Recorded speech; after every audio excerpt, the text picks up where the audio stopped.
Hi, Matt McAleer, President, Director of Private Wealth, Cumberland Advisors, March 28th, a couple minutes before the close. Moose, this is a hell of a way for equities to close Q1. Tough week, brother. Tough week. Tough quarter. Good. Yeah, you bring up a good point, and I want to bring up a chart here quickly. The market is in what people look at day to day from that cap weighting, Right. which can be a huge benefit when those larger cap-weighted areas are leading the S&P up. But if you take a look at this chart and you look down there at XLK down 11 and change, that's technology. Sure. And then consumer discretionary down, over 12%. Keep in mind, both were up 4, 5, 6% early January. Yeah. So you're in that 16, 17% drawdown in From those the names. top. From the top. That cap-weighted pressure really gets felt by investors. Now, on equal-weighted, Dow Jones, international, maybe precious metals, international, shockingly enough, our broader international holdings and indices up 10% year to date. Right. So if you're diversified, it's one of those periods where diversification is helpful. You're not noticing that pressure. Sure, your overall allocation may be down 1%, maybe flat, maybe right in that range year to date. But if you're strictly equity and strictly cap weighted, there's a lot of pressure here. Sure is. Now, in terms of some precedent for it, we have to go back to 20 and 22.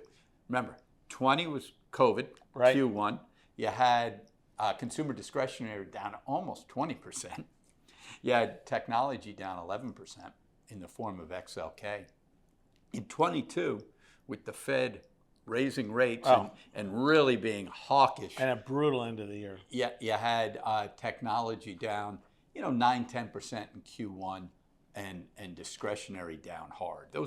So there is some precedent for weakness in those cap-weighted areas. Be interesting to see how they can recover versus the equal weighted, and take a look at some of these other sectors, right? If you're defensively positioned in energy, healthcare, financials, you're looking around, you say, hey, it's a mere bag of shells, this sell-off.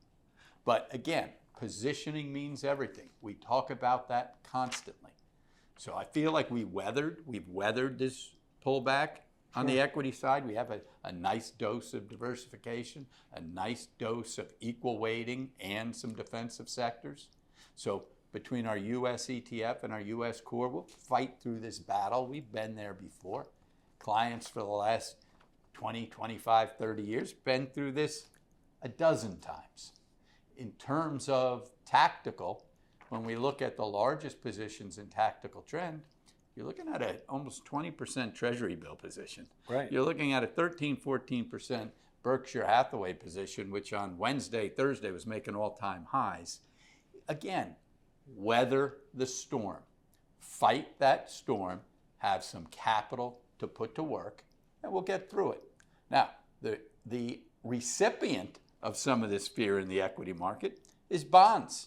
Nice bid, John. Yeah, and this week, gyrations, right? And we know where the gyrations are coming from. It's the battle and the tug of war that's getting fought is between the perception of maybe a slowing economy and maybe some slower spending out there, particularly if there's a negative wealth effect from what's going on in stocks. And the other side is the inflation. Are we going to get some inflation from some of these tariffs? So to give you an idea, here's the 10-year bond around 10-year Treasury bond around 425. You know what? That's where it was at the end of last week, except it was high as a 436 in the middle of the week. Today, you got a good PCE data. We know that's the Fed's favorite measure of inflation. A touch higher at 2.8, but it's in that ballpark that inflation doesn't look like it's really getting out of control too much. Now, the perception is, do tariffs hurt that? They're still fighting that. And part of what makes the consternation out there is the on-again, off-again nature of what the administration is doing with tariffs. And as I've said before, the one thing that's certain about uncertainty is people run into bonds. A little different on the muni side, where you're fighting the rumors that they might tax municipal bonds. And so, for example, the 10-year AAA scale is at a 330. That's up 17 basis points this week. And we know everything else trades on top of that. So lots of longer bonds in that 4 3/8, 4.5 range. Housing bonds even cheaper than that. But when you boil it all down and you look at what's happened in the past, when they talk about taxation, they usually bring up three things. Okay, they're going to tax newly issued municipal bonds, keeping old ones intact. Or they're going to try to tax all municipal bonds, which means they probably have some legal issues on their hands to try to fight it. But, remember, tax exemption resides with Congress, not within the Constitution. Another thing is this 28% cap on the benefit of municipal bonds. And of course, the fourth option is Congress ended up doing nothing.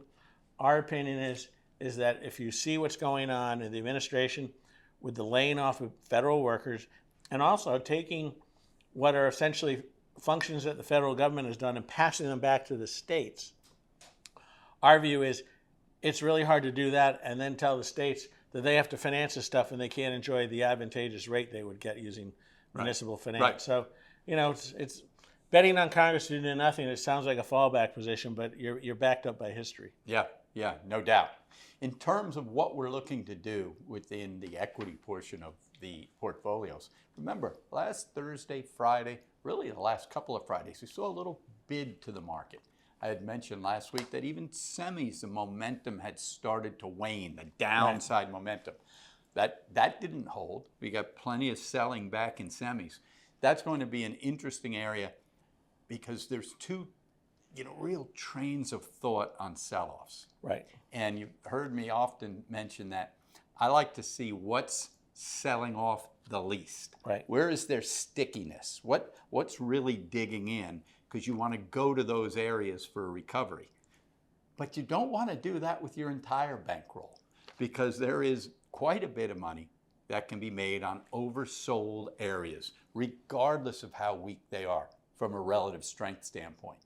And when we get semiconductors or technology in general, but I use semis because I like to call them a coast-to-coast sector. They trade with a lot of emotion. They trade with a ton of greed and a ton of fear. When you get them revisiting the levels they are now in a negative momentum, from a negative momentum standpoint, John, the turn up the second time, and this won't make a ton of sense to our listeners and our clients, but I want you to know what I'm looking at here. That turn up in positive momentum the second time from purely washed out areas, very powerful buy signal. They're flushing the negative feedback loop out. You got people that came in last week thinking they had bottomed and they're puking that stock up. Right. We clean that out and that may be a trade. We're not long semis. I mentioned last week we're watching them, still not long them. That's the type of trade we'll play in conjunction with good relative strength. Right. So we'll see. It'll be interesting. Be a lot of fun. Always is. Enjoy the weekend. See you next weekend. See you next Friday. I'm sorry.